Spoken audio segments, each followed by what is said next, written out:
Assalamualaikum warahmatullahi wabarakatuh. Perkenalkan, nama saya Novia Diakusuma Dewi. Saya adalah guru fisika di SMA Negeri 5 Depok. Saya akan membuat video pembelajaran tentang keseimbangan benda tegak dan dinamika rotasi.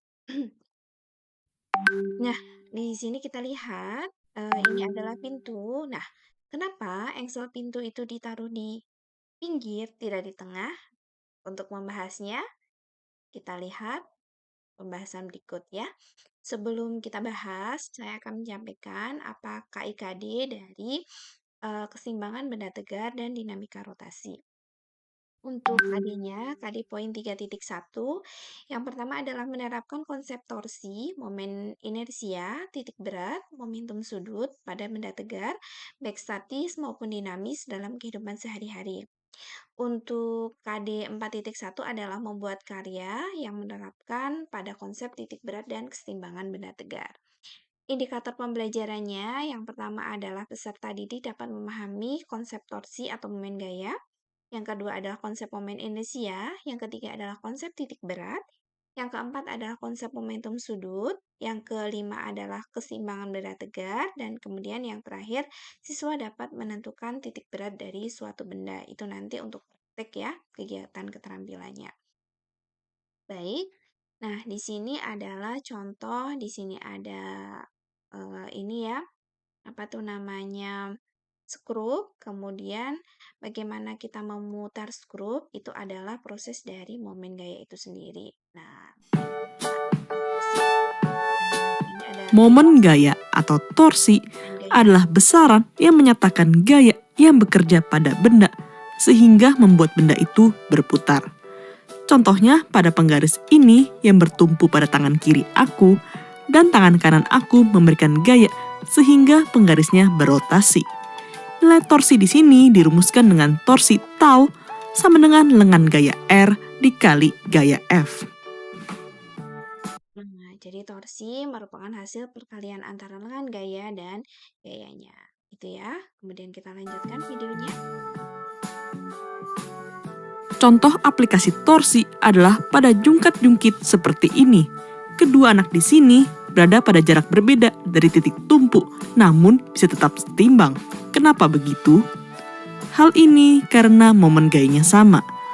Torsi dari anak yang pertama yaitu tau 1 sama dengan R1 kali F1 sama dengan 2 meter kali 300 Newton sama dengan 600 Newton meter. Dan torsi dari anak yang kedua yaitu tau 2 sama dengan R2 kali F2 sama dengan 1 meter kali 600 Newton sama dengan 600 Newton meter. Jadi torsi yang diakibatkan kedua anak di sini adalah sama besar. Nah, berikut merupakan salah satu konsep dari torsi. Nah, ini adalah salah satu contoh soalnya. Misalkan di sini ada 4 gaya. Gaya F1, F2, F3, dan F4 yang bekerja pada batang A, B, C, D seperti gambar. Jika massa batang diabaikan, maka tentukan nilai momen gaya terhadap titik A.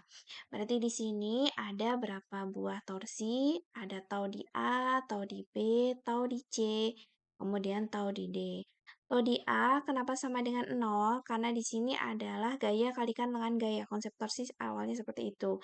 Nah, karena lengannya tidak ada, maka nah di sini kan nggak ada lengan ya, karena dia diputar di A, maka di situ berarti kan gayanya ada 10 dikali 0, maka hasilnya 0, maka ditulis seperti ini, tetap 0.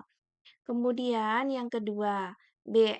B arahnya ke bawah, dia kalau menurut aturan putaran jarum jam, nah jadi menurut eh, jarum jam ya, nah jadi dia akan bergeraknya ke sini ya, ke sini, karena di sini adalah jarum jam 12, kemudian di sini adalah jarum jam angka 3 dan 6. Nah, dia cenderung bergerak ke arah 6. Nah, karena searah jarum jam, maka dianggapnya negatif. Nah, yang searah jarum jam dianggapnya positif, yang berlawanan dengan arah jarum jam dianggapnya negatif. Nah, ini sesuai kesepakatan saja ya. Yang penting konsisten. Nah, maka di sini adalah plus. Nah, di sini 4 dikalikan dengan 2. Nah, sedangkan yang pada posisi F3 atau FC, atau di C, nah dia kan arahnya ke atas. Dari jarum jam 12, dia menuju ke arah eh, jarum jam angka 9. 9 di sini ya. Nah, karena begitu, nah ini begini, terus ya kenapa dia nggak ke bawah? Karena kalau di sini sudutnya dia hanya 90 derajat, sedangkan kalau di sini dia sudutnya adalah 270 derajat. Sehingga dengan demikian, maka pada tau di C ini gayanya berlaku, ini ya momen gayanya berlaku negatif. Nah, kali 3, 3 dapatnya dari mana? Jarak antara lengannya. Nah, ini kan jarak antara A ke C. A ke C sama dengan A ke B 2 ditambah B ke C 1, sehingga totalnya 3. Kemudian untuk torsi di D, itu dia 10, gayanya 10 ya. Kemudian kenapa dia positif? Karena dia dari jarum jam angka 6, dia menuju ke 9, maka positif ya, searah jarum jam. Kemudian kenapa jaraknya bisa 6? Nah, kalau dapat 10 udah tahu ya dari sini ya. Dapat 6 itu dari mana?